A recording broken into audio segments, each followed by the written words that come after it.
Alam mo yung truck ng pera, ang nagbanggit po nito ay walang iba kundi yung pinuno ng Senate Blue Ribbon Committee. Bakit po mahalagang pag-usapan natin? Tatandaan po ninyo yung mga sinabi ni unang-una nung Marine Sergeant Orly Gutesa na sila ay nag-deliver ng mali-maletang pera. Di ba? Mali-maletang pera yung kanya dineliver. Ito po dinaig. Hindi ko po salita ito po yung lingwahe na ginamit ni Ping Lacson. Truck ng pera. Truck ng pera ang dinedeliver diyan po sa basement parking, sa ilalim po ng Diamond Hotel, diyan po sa Rojas Boulevard. Truck ng pera para kanino? Kay dating Yusek Trigiv Olaybar or Trigiv, hindi ko kasi siya kilala eh. Kung ano man ho yung pangalan niya, pakikita ko ho yung larawan. Ni dating Yusek si Trigiv Olaybar at ito pong si di umanong kanyang sidekick. Hindi ko alam kung sino si Batman at kung sino si Robin o kung sino si Robin at kung sino si Batman. Pero pag sinundan po natin itong naratibo ng truck ng pera, sinabi ho ni Ping Lacson yan, itong dalawa ang magpartner. Partner in crime po ito, partners in crime. Dating Yusek Trigiv or Trigiv Olaybar at si dating Yusek Adrian Carlos Bersamin. Yung isa po, yung Trigiv, ito po yung nakakulimbat ng sweetheart deal kasama si DBM Secretary Amina Pangandaman, si Mina Pangandaman. Si DBM Secretary Pangandaman, sinasangkalang na rin po. Mamaya pag-usapan po natin yan. Samantala, ito pong si Adrian Carlos Bersamin. Yung Trigiv, hindi ko po alam kung ilang edad ito. Pero itong Adrian Carlos Bersamin, mukhang mas bata po ito. Higit na bata. Pero tingnan naman ninyo ang kanilang kinakasangkutang krimen. Krimen po ito eh. Sabi po mismo ni Senador Ping Lacson, truck ng pera.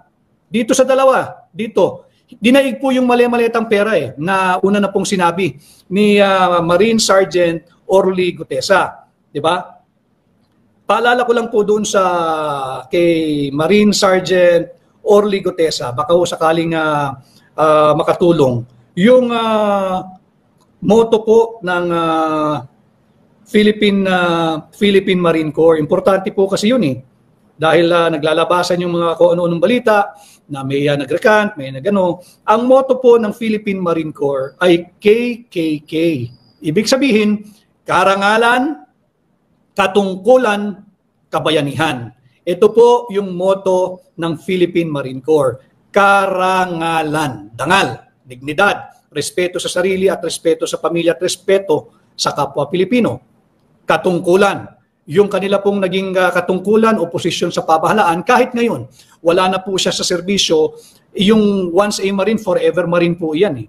At yung isa pang K, kabayanihan. At ngayon po, sa matinong leaders, ang ating bansa, mahalaga po yung isang K sa motto ng Marine Corps, yung kabayanihan. And this goes to all members of the Philippine Marine Corps. Please, pagka sa tingin po ninyo, kayo tila nililigaw o naliligaw, balikan nyo lang yung core value kung bakit kayo nandiyan sa Philippine Marine Corps.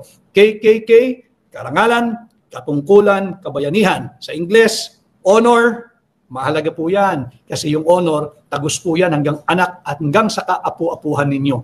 Honor, duty, valor. Yan po ang motto ng Philippine Marine Corps. Balik po tayo dito.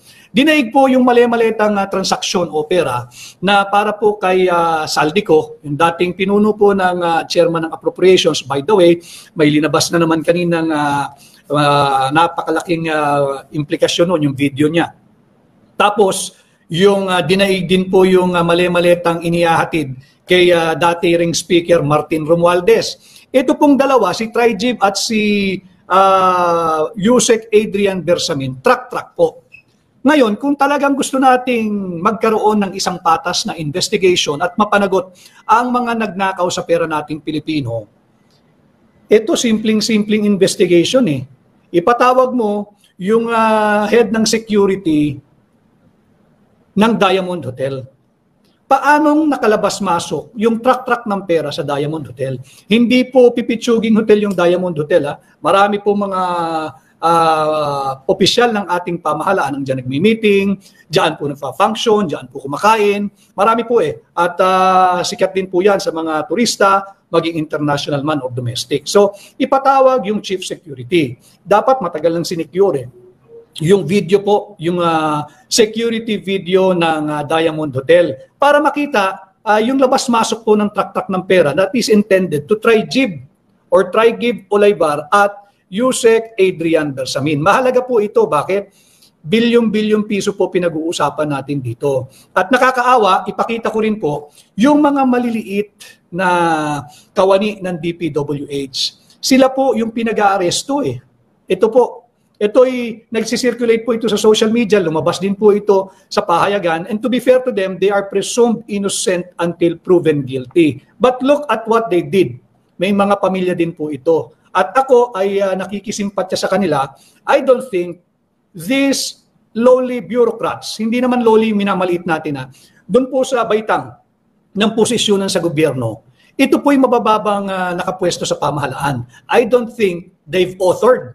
I don't think they perpetrated. I don't think they tolerated. Wala po silang poder wala silang kapangyarihan, wala rin silang exercise of discretion para lumaganap itong ganitong kalaking pagnanakaw sa ating pamahalaan. Trilyong piso po ito At wala din silang kakayahan na mag-utos sa mga senador man o kongresista o sekretaryo ng DPWH na itong distritong ito o itong munisipyong ito, itong syudad na ito, lagyan mo ng ganitong halaga, ito yung i-implement nating proyekto.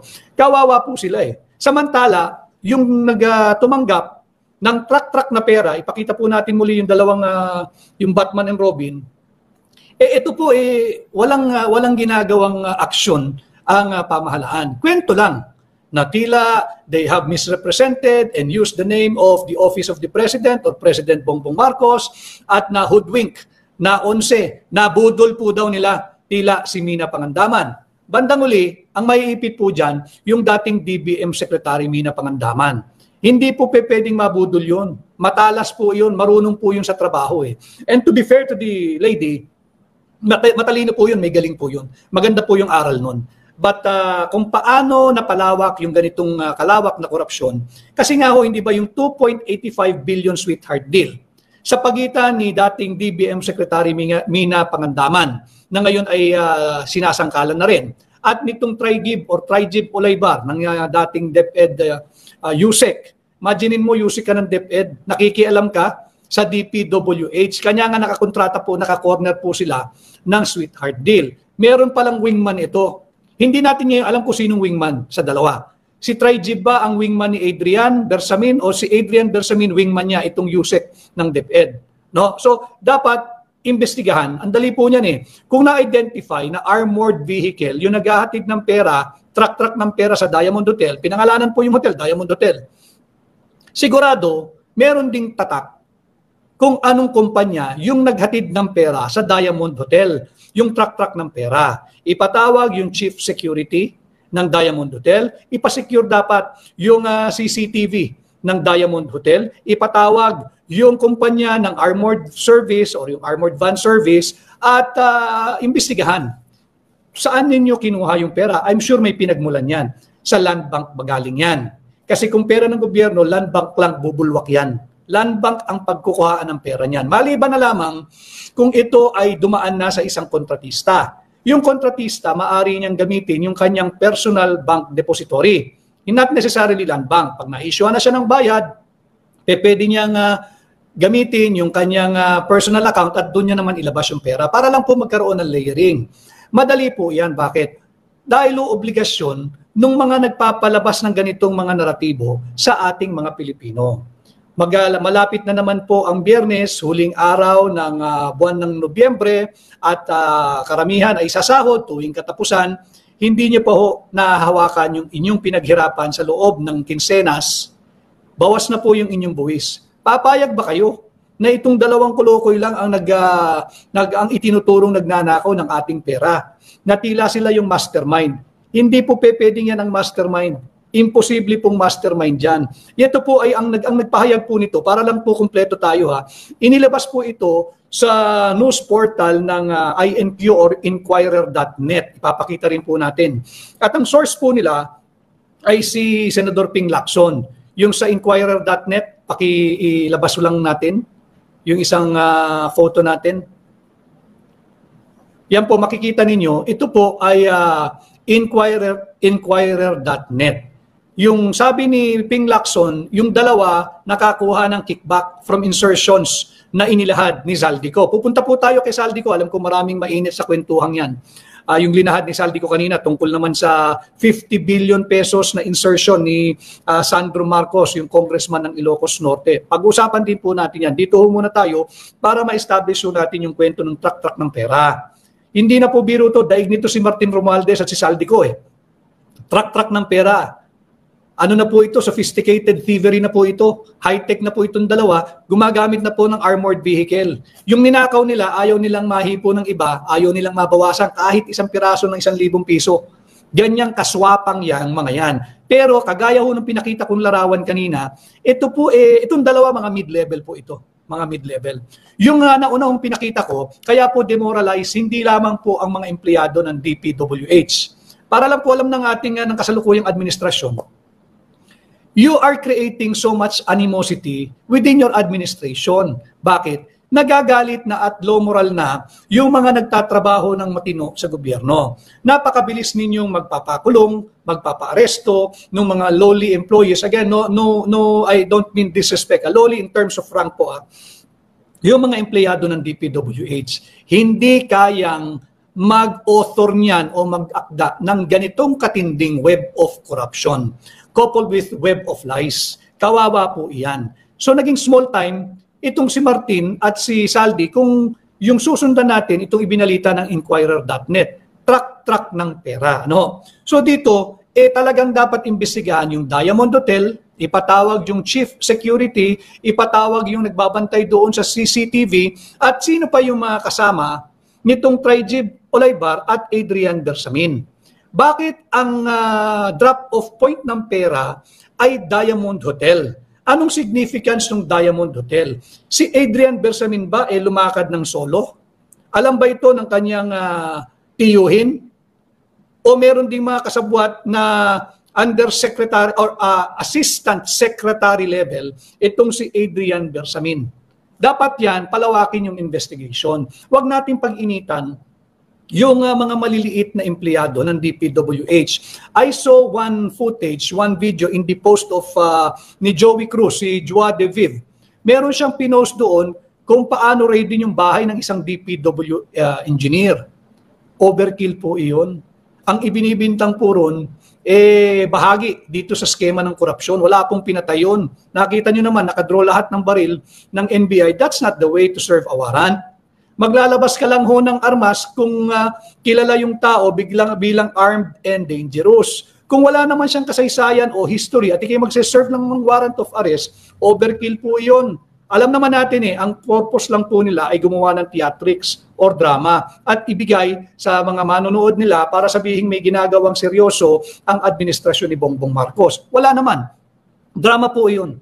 Pwede ka namang kumatok, agad-agad po nilang sinira yung pintuan. Pati po sa pagse-serve ng warrant of arrest or search warrant, meron po tayong tinatawag na tamang proseso. Kakatok ka muna, pag hindi ka pinagbuksan, nakailang katok ka na, that is the time that would warrant that you resort to other means para makagain access ka doon sa loob.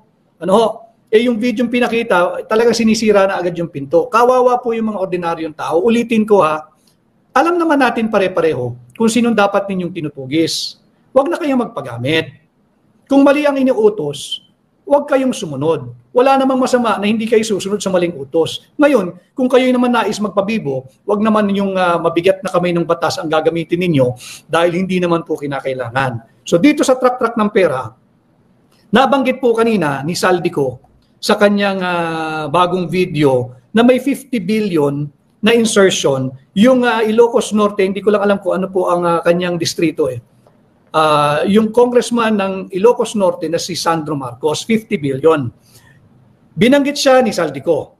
At bukod doon, mamaya may papakita tayong video, nagja-jive po lahat nung kanyang testimony. Inatras ko po ng kaunti ito. Ito po'y lumabas na sa pagbabalita ng GMA7.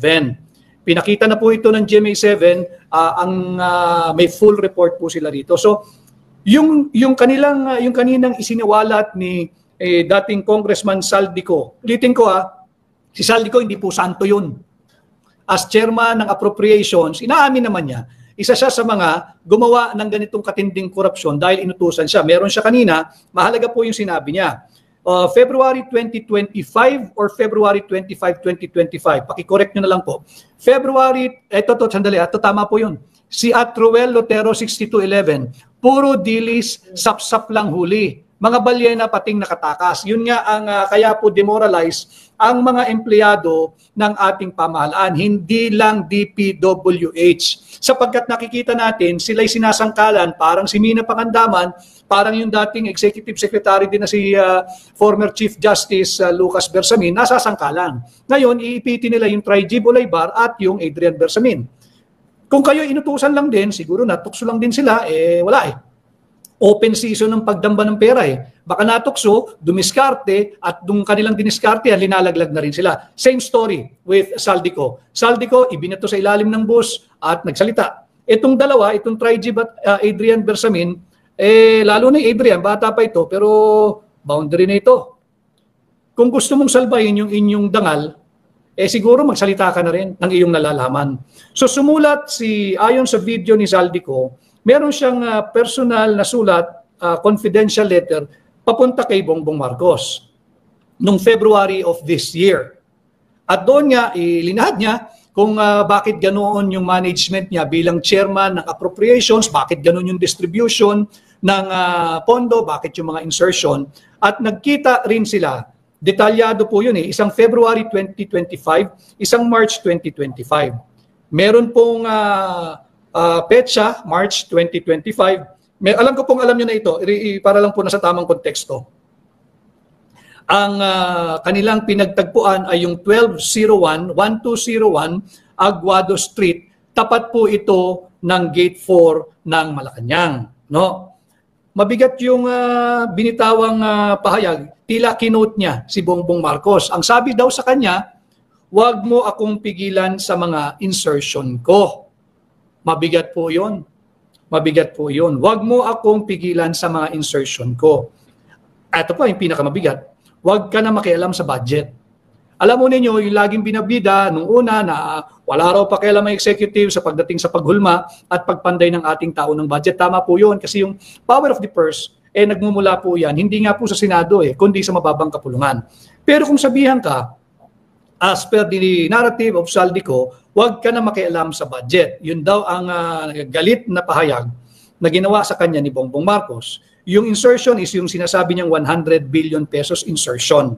Ito po yung 2025 budget yung aming ibinulgar na maraming bicameral conference committee report na blanco. Incidentally, nakakalungkot po dahil lumabas na yung mismong former chairman ng appropriation nitong illegal, immoral, invalid, criminal, and unconstitutional 2025 budget. Ito po yung aming dinala sa Korte Suprema upang questionin ang constitutionality at ipawalang bisa.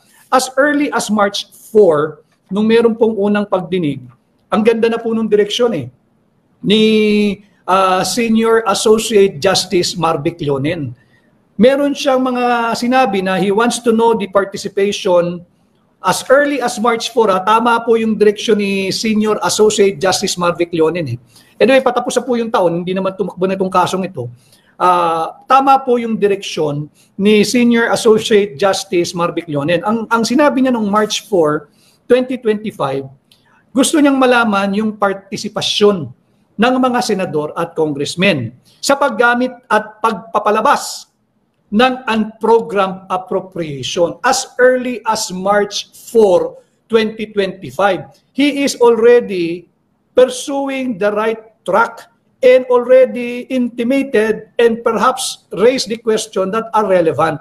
March 4, noon pa lang, hindi ba meron pang isang nakabinbin na kaso na ifinail naman ng FPJPM, si Joseph Cadsawa, ng kanilang Pangulo, na kini-question naman yung paggamit at illegal na pag-disperse ng mga unprogrammed appropriation. Si Mina Pangandaman din po makakasagot niyan So bukod doon, gusto ring malaman ni Senior Associate Justice noon yung mga pangalan ng Senate and House contingent pagdating sa Bicameral Conference Committee report. Why am I bringing it up again now? when it was discussed as early as March 4. Alam po nung maestrado ni Senior Associate Justice Leonin yung direksyon naiintindihan niya yung government budgeting, kaya inaalam din niya sino-sino ba itong mga bumubuo ng on the part of the Senate and on the part of the House ng Bicameral Conference Committee report. Mahalaga po yun dahil hindi na po pinag-uusapan ngayon. No? Ito pa ang isa. He required, meaning si Senior Associate Justice Marvic Leonin, he required the presence of Congresswoman Stella Kimbo sa susunod na pagdinig. Yun nga po yung April 1, 2, and 3. Unfortunately, it was shelved, was moved to May 19 and then shelved indefinitely. Wala na po yun. But nandyan po yung kaso. Pwede na po nilang desisyonan sapagkat meron na po kaming final na desisyonan na yung kaso based on what is submitted by both parties at kung magpapasubmit pa ng memorandum. So tama yung direksyon ng kaso. Bakit ko po minarapat na sariwain yung nangyari noong March 4, 2025 sa pagdinig? Sapagkat tama po yung direksyon tinatahak ng Korte Suprema. Kung agad-agad na aksyonan, we could have stopped the bleeding. Maaring napigilan natin na maubos yung pera nating mga Pilipino na nauwi lamang sa bulsa ng mga tiwaling politiko at tiwaling manggagawa at opisyal ng ating pamahalaan. So, nabanggit ko kanina, base doon sa video yung pinalabas ni Saldico, essentially, talagang sinabi niya, diretsahan, kausap niya si Bongbong Marcos, March 25 sa 1201 Aguado Street, tapat ng Gate 4 ng Malacanang, at sinabi niya ni Bongbong Marcos, wag mo akong pigilan sa mga insertion ko at wag ka na makialam sa budget. Ano po ang value noon? Matatandaan po ninyo, hindi po ito alam ng mga trolls na bisita po natin kasi wala naman pong tamang pag-iisip yung mga yan at hindi po nila alam yan. Nung kapanahunan po nung kasagsagan ng impeachment trial ni dating Pangulong Joseph Erap Estrada, malamang yung mga troll di pa pinapanganak noon at kung pinanganak naman po sila noon, wala pong alam sa kasaysayan ito. Meron pong star witness yung prosecution. This was 2001, nung impeachment. Inilabas po siya, pilit po siyang binabasag nung yung mga abogado ng depensa. Natural po yun trial Si Binibining or si Ginang Clarissa Ocampo. Bangkera po ito, si Clarissa Ocampo. Nung tinanong, paano ka nakakatiyak na pinirman mismo ni Joseph Estrada yung pangalang Jose Pidal? Paano mo nakita? Nakita mo ba? Ang sagot po niya, nakita niya, and she was just a foot away. Hindi po yung paa, yung sukat, yung dikitan, talagang kitang-kita niya. Yun po yung katagang naging pamoso ng mga panahong yun, munting lakbay sa ating kasaysayan. Ito po yung pamosong I was a foot away. Yung po yung napaka-credible na naging testimonya ni Ginang Clarissa Ocampo, isang bankero po na siya ang may dala yung specimen card, yung pagpipirmahan, na pinirmahan po ni dating Pangulong Joseph Erap Estrada sa pangalan na Jose Pidal, yung Jose Pidal account. So yun din po yung maiahalin tulad ko, itong halaga at value na naging testimonya o pahayag ni Zaldico. Yung sinabi niya na nagkita sila noong March 2025, nagkita, personal, face-to-face. May lugar, 1201 Aguado Street, tapat ng Gate 4 ng Malacanang, kompleto address, kompleto description. At kanyang kinot yung binanggit sa kanya na wag mo akong pigilan sa mga insertion ko. Pangalawa, wag ka na makialam sa budget. Ito yung pinagtatalo nila, yung 100 billion, yung 50 billion, etc. So yung value po nito ay maialin tulad doon sa naging pahayag ni Ginang Clarissa Ocampo nung impeachment trial ni dating Pangulong Joseph Estrada that she was a foot away and nobody can dispute what she saw. Bakit? Lapit to Ang lapit, she was a foot away. Of course, iba ho yung sitwasyon nating politikal. Ngayon at noon. Noon talagang mainit na rin. Ngayon, makakaiba sapagkat hinahamon na umuwi yung dating Congressman Saldico. Siyempre, nanganganib siya sa kanyang seguridad. Kaya nga siya umalis dahil binilinan daw siya, get out of the country. At ikay nakakatiyak na areglado ka na, papaalagaan ka. But he was thrown under the bus. Talagang pinasagasaan na rin siya. Kaya siya lumalabas ngayon. But as to the value of what he said sa kanyang video inilabas kaninang umaga or kaninang tanghali, hindi ko na po Hindi ko naman nasusubaybayan yung kanyang pahina. Pinadadala lang po sa akin yung mga link. Ano? Si Hus V. Garcia, Lolo, ikaw po iyan? Di po, mahilig lang ako sa kasaysayan. At I'm neither young, neither old. I'm already 51 and I'm proud. And I'm proud to share what I know sa ating kasaysayan, sa aking munting nalalaman.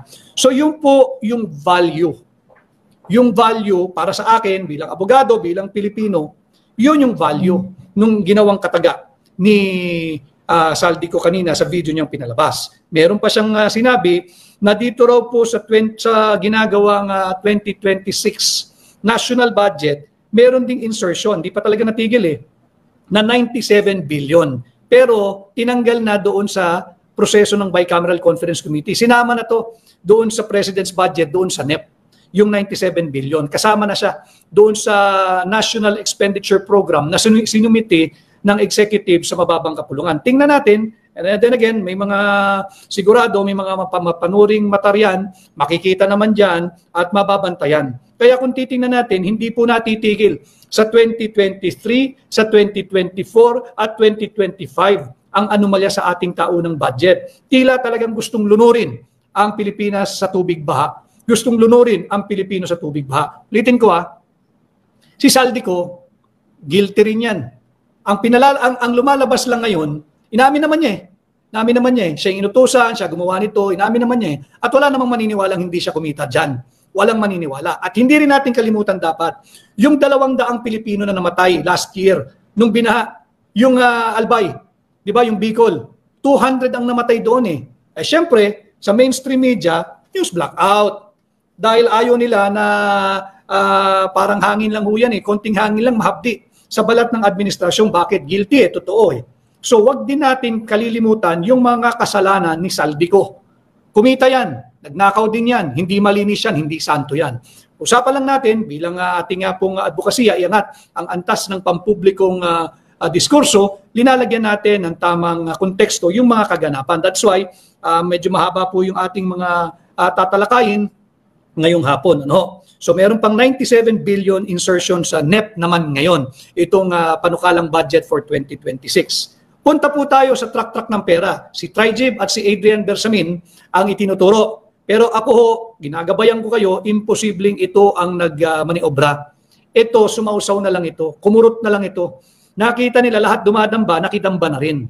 Nakidamba na rin. Pero, kagaya po ni Saldico, buwisit din po itong mga to. Ninakawan din po tayo nito. May pamilya naman ito mga ito. Yung Trijib Olaybar, may pamilya to piyado, may kaibigan to, may kamag-anak ito. Dapat kausapin ninyo. Galit ang sambayan ng Pilipino. Kung ikay inutusan lang at wala ka namang kasalanan dyan, mas tatanggapin ng Pilipino na magpakatotoo ka. Ilabas mo at ilantad mo, iyong nalalaman. Alang-alang, hindi ko to kilala kung may pamilya, kung may anak, pero meron kang pangalan Trijib Olaybar. May nanay, tatay ka, may kapatid ka, may pinsa ka, may kamag-anak ka, may kaibigan ka. Baka may anak ka, baka may asawa ka. Isipin mo sila, kaawa-awa naman sila. Dahil nagpagamit ka, o baka nagkamali ka, ituwid mo, paano? By paglabas mo, para man sa honor, dangal at dignidad ng pamilya mo. Ganon din yung Adrian Bersamin. Imposibleng mag-isang lumarga to. Walang alam ito sa gobyerno. Galing itong Supreme Court. Siguro yung mga kalakaran doon. Pero may gumagamit dito, nagamit lang din ito.